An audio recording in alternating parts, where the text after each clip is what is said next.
नमस्कार दोस्तों, स्वागत करते हैं आप सभी का बिग टाइम क्लास में। जैसे कि आप सभी को पता है कि परीक्षाधाम बुक के माध्यम से हम करंट अफेयर्स को लगा रहे हैं, जिसमें हम मध्य प्रदेश की बात की जा रही है, यहाँ पर राष्ट्रीय करंट अफेयर्स की बात की जा रही है एवं अंतर्राष्ट्रीय घटनाक्रमों की यहाँ पर जो है हम बात कर रहे हैं।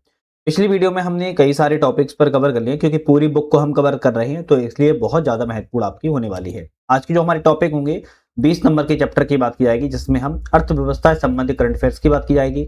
21 नंबर चैप्टर में रक्षा और विज्ञान प्रौद्योगिकी संबंधित प्रश्नों की बात करेंगे और 22 नंबर में आपके इतिहास एवं कला संस्कृति से बात करने वाले हैं। एक ही वीडियो में 3 चैप्टर कवर होंगे, तो कहीं ना कहीं ये वीडियो आपके लिए बहुत ही ज्यादा महत्वपूर्ण रहने वाली है। तो चलिए शुरुआत करेंगे आज के अपने हम अर्थव्यवस्था से संबंधित करंट अफेयर्स के परिदृश्य से, जो कि बहुत ही ज्यादा महत्वपूर्ण है। अर्थव्यवस्था के बाद हमारा रक्षा मतलब कि विज्ञान से संबंधित आएंगे, फिर उसके बाद इतिहास कला संस्कृति से संबंधित आएंगे।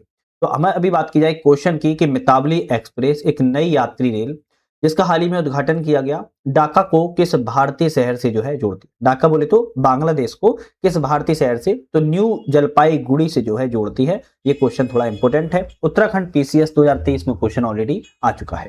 अब हम अपने क्वेश्चन की बात किया है तो पहला क्वेश्चन आता है कि भारतीय स्टेट बैंक ने ग्राहकों को बैंकिंग सुविधा प्रदान करने के लिए बेंगलुरु में लॉन्च किया था। तो कुबेर नाम से आपका क्या है लॉन्च किया गया है बैंकिंग सुविधाओं के लिए, एसबीआई के द्वारा लॉन्च किया गया था, ये भी याद रखिएगा। नेक्स्ट क्वेश्चन आता है इलेक्ट्रिक वाहन क्षेत्र में शामिल एमएसएमई के लिए वित्तीय सहायता प्रदान करने के लिए इवोल्वे मतलब कि ईवीओ एलवीई मिशन शुरू किया गया है सिडबी के द्वारा, है ना। सिडबी जो है उस संस्था के द्वारा शामिल किया गया एमएसएमई के लिए वित्तीय सहायता प्रदान करने के लिए। नेक्स्ट क्वेश्चन आता है भारतीय रिजर्व बैंक के द्वारा वित्तीय समावेशन की प्रगति निगरानी के लिए एक लॉन्च किया गया डैशबोर्ड है, जिसका नाम अंतर्दृष्टि डैशबोर्ड है।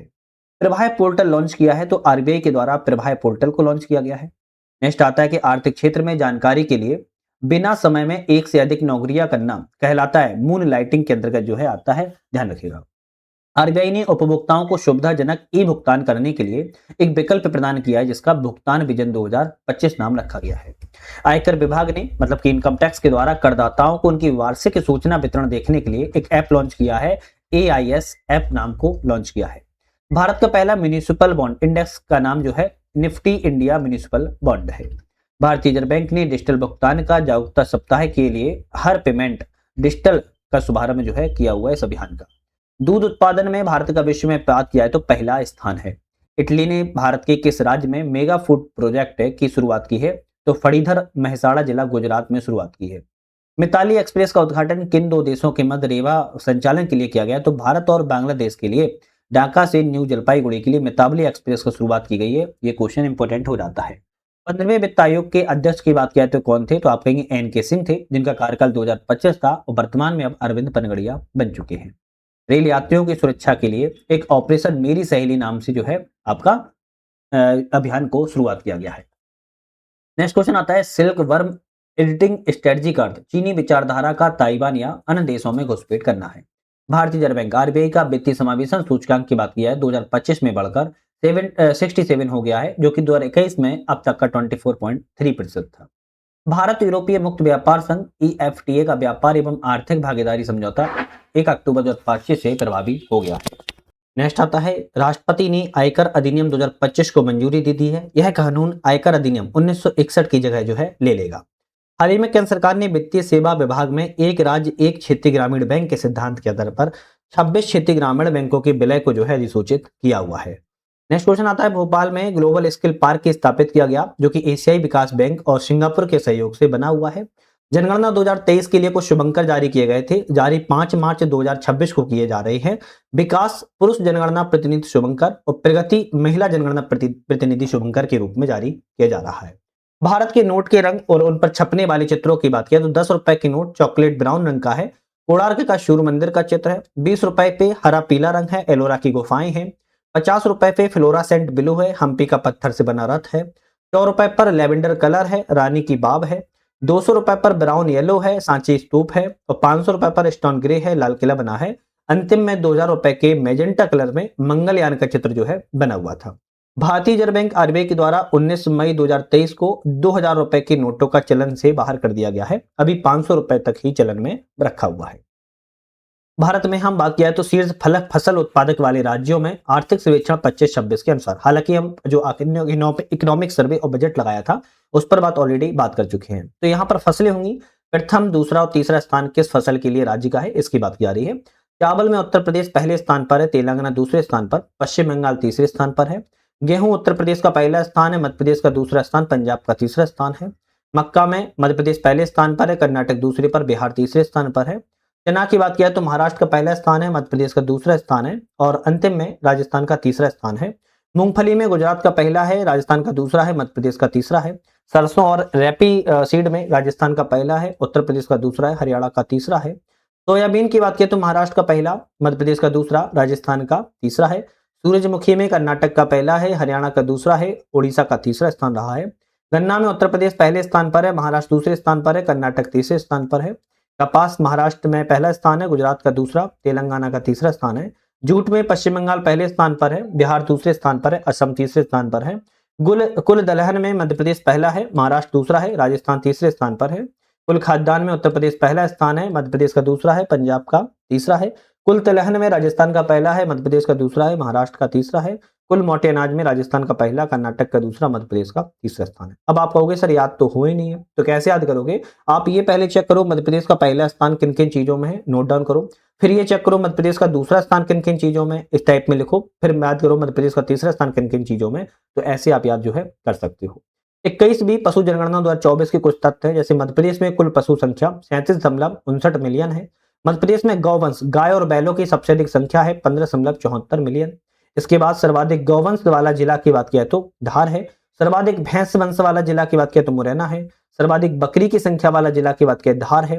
सर्वाधिक ऊंट संख्या वाला जिला की बात किया तो नीमच है। सर्वाधिक भेड़ की संख्या वाला जिला की बात किया शिवपुरी है। और सर्वाधिक घोड़ों की संख्या की बात किया तो उज्जैन में देखने को आपको मिलती है, ध्यान रखिएगा। खनिज उत्पादन की बात किया तो पहला स्थान मध्य प्रदेश का तांबा में है, हीरा में है, गेरू में है। दूसरा स्थान चूना पत्थर में, रॉक फास्फेट, मैंगनीज में है। तीसरा स्थान किसी में नहीं है। चौथा स्थान कोयला में है और छठा स्थान लोहा एवं बॉक्साइट में है। तो इसी तरह आप फसलों को भी जो है लिख सकते हो। मध्य प्रदेश में बौद्धिक संपदा अधिकारों की प्रगति की बात किया तो मध्य प्रदेश में 2018-19 से 2022-23 में अब तक पेटेंट और डिजाइन फाइलिंग दर में लगातार सुधार देखने को मिल रहा है। भारत में पेटेंट फाइलिंग की चक्रवर्ती वार्षिक वृद्धि दर 10.33% है, जबकि मध्य प्रदेश में 27.2% दर्ज की गई है। मध्य प्रदेश की डिजाइन फाइलिंग में बात किया तो 48.05% है, जबकि भारत में 12.52% है। मध्य प्रदेश में 21-22 से 22-23 में पेटेंट फाइलिंग की वार्षिक वृद्धि दर 32.37% देखने को मिली है, जबकि डिजाइन फाइलिंग में 63.9 वार्षिक वृद्धि दर देखने को मिली है। 2025 में पन्ना जिले के हीरा, खजुराहो का स्टोन क्राफ्ट, छतरपुर का फर्नीचर, बैतूल की भरवा मेटल क्राफ्ट, ग्वालियर का पत्थर शिल्प और ग्वालियर का पेपर मैसी क्राफ्ट को जीआई टैग जो है दिया गया था। इसके बाद बात किया तो मध्य प्रदेश सरकार को 2021 में 7वीं बार कृषि कर्मठ अवार्ड जो है प्राप्त हुआ है। मिलेट को अक्सर सुपर फूड के नाम से जाना जाता है। किसी भी राष्ट्र की आर्थिक समृद्धि और वृद्धि का सबसे उपयुक्त मापक प्रति व्यक्ति आय होती है। मध्य प्रदेश में ई गिरदावरी परियोजना विकसित करने वाला देश का पहला राज्य है। मध्य प्रदेश के आर्थिक सर्वेक्षण 22-23 के अनुसार मध्य प्रदेश में 0 से 14 वर्ष के बच्चों की जो कुल आबादी है 33.5% है, जबकि हिंदी ग्रंथ अकादमी पुस्तकों में यह 32.1% जो है लिखा हुआ है। तो ये चैप्टर आपके लिए इकोनॉमी का बहुत ज्यादा महत्वपूर्ण था। मध्य प्रदेश में सतत विकास लक्ष्य भी हैं, जैसे एसडीजी की बात की जाए तो SDG India index Madhya Pradesh की बात किया तो एसडीजी इंडिया इंडेक्स में बात की जाए तो उपराष्ट्रीय मांग तो सूचकांक जारी कौन करता है, तो नीति आयोग जारी करता है। प्रथम संस्करण 18-19 में जारी की गई थी, दूसरा संस्करण 19-20 के लिए, तीसरा संस्करण 20-21 के लिए और चौथा संस्करण 23-24 में जुलाई 2024 में जारी किया गया था। सूचकांक 23-24 में केरल का स्थान 79 स्कोर के साथ देश में पहला है। सूचकांक 23-24 में मध्य प्रदेश का 67 स्कोर के साथ फ्रंट रनर की श्रेणी में शामिल किया गया है। मध्य प्रदेश में 18-19 से 20-21 में 3 वर्षों में 8 लक्ष्यों में सकारात्मक बदलाव देखने को मिले हैं, ध्यान रखिएगा। मध्य प्रदेश ने 18-19 से 20-21 के बीच में सतत विकास सूचकांकों में 10 अंकों की प्रगति भी की हुई है। तो ये जो सतत विकास एसडीजी आपके लक्ष्य हैं, हालांकि मैं इस पर पहले भी ऑलरेडी जो वीडियो बनी थी उस पर ही बता चुका था। लक्ष्य 1 में बात किया तो गरीबी आता है, जिसमें आपकी बात किया देश में स्थान मध्य प्रदेश का 19 है और एसडीजी स्कोर 67 है, फ्रंट रनर की श्रेणी में आता है। लक्ष्य 2 भुखमरी से संबंधित है, मध्य प्रदेश में एमपी का स्थान 21 है, एसडीजी स्कोर 48 है, स्प्रिंट श्रेणी में आता है। लक्ष्य स्वास्थ्य में बात किया 3 में 27 स्थान मध्य प्रदेश का है, 56 एसडीजी स्कोर है, परफॉर्मर में आता है।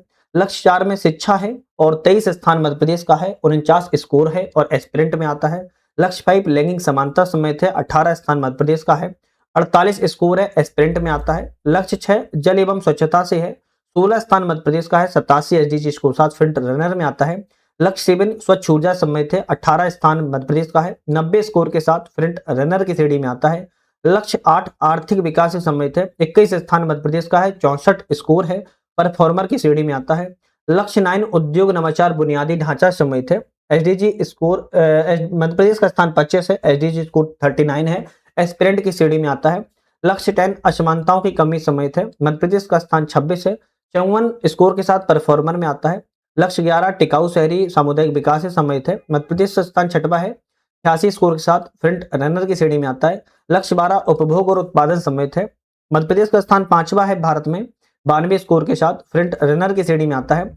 लक्ष्य 13 जलवायु परिवर्तन संबंधित है, आपका मध्य प्रदेश का स्थान देश में 15 है, स्कोर 63 है, परफॉर्मर की श्रेणी में आता है। जल में जीवन लक्ष्य 14 संबंधित, मध्य प्रदेश का देश में स्थान 15 है। लक्ष्य 15 भूमि पर जीवन 6वां स्थान है, 90 स्कोर है, फ्रंट रनर की श्रेणी में आता है। लक्ष्य 16 शांति न्याय संबंधित है, देश में स्थान 16 है और आपका 73 स्कोर के साथ फ्रंट रनर की श्रेणी में आता है और लक्ष्य 15 भागीदारी से संबंधित है। यहाँ पर हम अगर बात की जाए नेक्स्ट चैप्टर की, तो रक्षा विज्ञान प्रौद्योगिकी से संबंधित है और रक्षा डिफेंस साइंस टेक्नोलॉजी में अगर बात किया तो आपका 1 या 2 क्वेश्चन आ ही जाते हैं, आप पीवाई की उठा के भी देख सकते हो। एक क्वेश्चन है कि किस संगठन ने व्योम मित्र नाम से भारतीय रोबोट को विकसित किया है, तो इसरो के द्वारा विकसित किया गया था। ऑलरेडी एमपीपीएससी 24 में क्वेश्चन ये आ चुका है, तो ऐसे ही क्वेश्चन आपके आते हैं।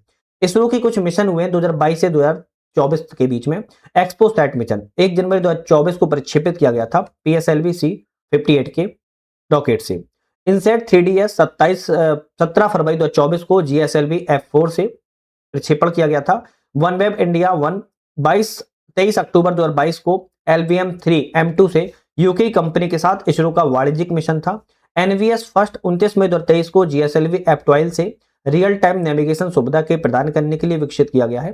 चंद्रयान 3 14 जुलाई 2023 को LVM-3 M4 के साथ 23 अगस्त 2023 को चंद्रयान 3 की सफल लैंडिंग चंद्रमा के दक्षिणी ध्रुव पर पहुंचने वाला पहला मिशन है। आदित्य L1 2 सितंबर 2023 को PSLV-C57 से सूर्य की कोरोना का अध्ययन करने के लिए भारत का पहला अंतरिक्ष मिशन है। गगनयान पहला 21 अक्टूबर 2023 को मानव रहित अंतरिक्ष यान उड़ान परीक्षण है।